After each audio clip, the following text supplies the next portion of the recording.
సంహరించినను నేను భయపడను అని అంటున్నాడు.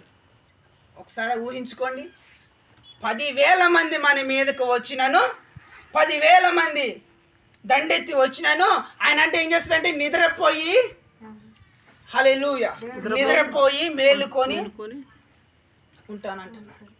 హల్లెలూయా, నిద్రపోయి ఉంటాను, భయపడను అంటున్నాడు. ప్రియ సంగమా, దేవుని పిల్లలారా, కావున నేను పండుకొని నిద్రపోయి మేలుకొందును. 10,000 మంది, ఎంతమంది? 10,000 మంది దండెత్తి నా మీదకి వచ్చినాను, నేను భయపడను. యెహోవాని కాపరిగా చేసుకున్నాడు దావీదు.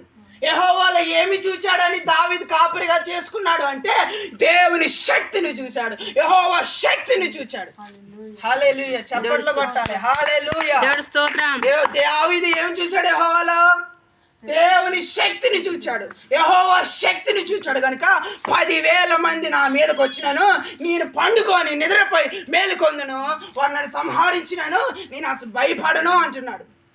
హల్లెలూయా, ఎంత మంది వచ్చినా సరే, 10,000 మంది 20,000 మంది వచ్చినా సరే నేను భయపడను, ఎందుకంటే యెహోవాని శక్తిని చూచాడు. ఈ రోజున మనము కూడా దేవుని శక్తిని చూడలేకపోతున్నాం, యెహోవాని కాపరిగా మనం ఉంచుకోలేకపోతున్నాం.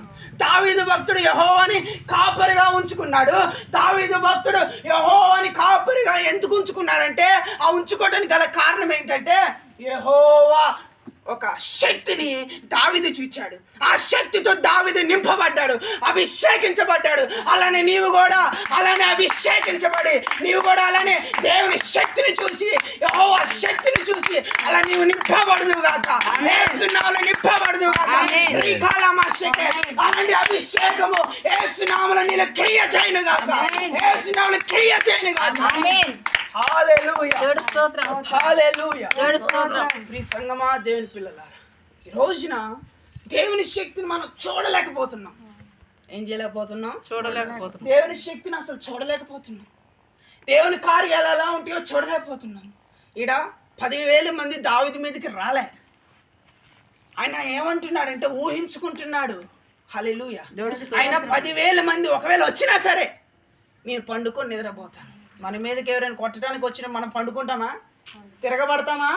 అలానే ఆయన ఏమంటాడు, ఒకవేళ 10,000 మంది వచ్చినా నేను మంచిగా నిద్రపోయి లేచి హాయ్ చెప్పేసి వస్తా అంటున్నాడు ఒక మాటలో.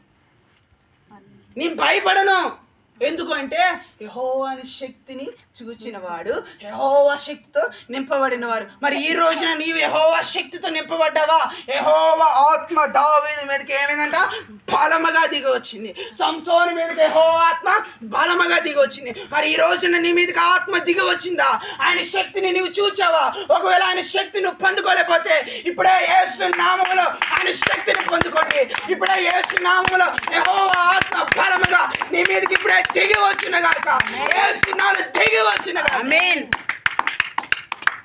హల్లెలూయా.